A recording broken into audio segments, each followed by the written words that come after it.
Hello, good welcome and evening to the second in my very quick histories of the lines of the London Underground. Today, the Central Line. The Central Line was first opened as the Central London Railway in 1900 from Shepherd's Bush to Bank. It was nicknamed the Twopenny Tube because it charged a flat fare of 2 pennies for the entire route. At first it used heavy electric locomotives hauling coaches, but these caused vibrations that bothered the people above. So from 1902 to 1903 these were replaced with multiple units. In 1908 the line was extended to Wood Lane with a loop line to serve the Franco-British exhibition and the Olympic Games.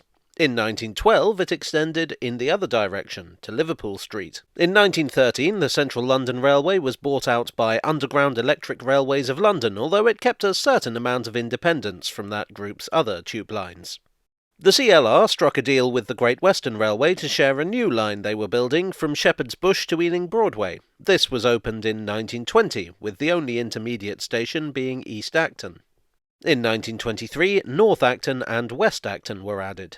In 1933, UERL was taken over by the London Passenger Transport Board, and the CLR became the central line of the London Underground. That year, British Museum was replaced with an interchange with the Piccadilly line at Holborn. Plans were made in the 1930s to take over lines belonging to the Great Western Railway in the west and the London and North Eastern Railway in the east. Work was begun to electrify these and link them to the existing Central Line, but it was held up by the Second World War. The incomplete tunnels between Leytonstone and Newbury Park were used as factories for the war effort. In 1946 the line got to Stratford. In 1947 it reached Greenford. That year Wood Lane was replaced with White City. In 1948 it reached its current western terminus at West Ruislip. Also in 1948 the Hainault Loop, as well as the line up to Loughton, was opened. In 1949, the current eastern terminus at Epping was reached.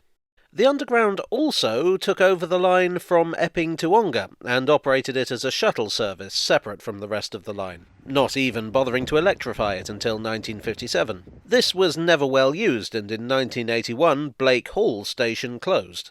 In 1994 the entire Epping-Ongar section was closed, and now it operates as a heritage railway. In 2016, night tube services were introduced. In 2020, these were halted due to the COVID-19 pandemic, but in late 2021, they were resumed.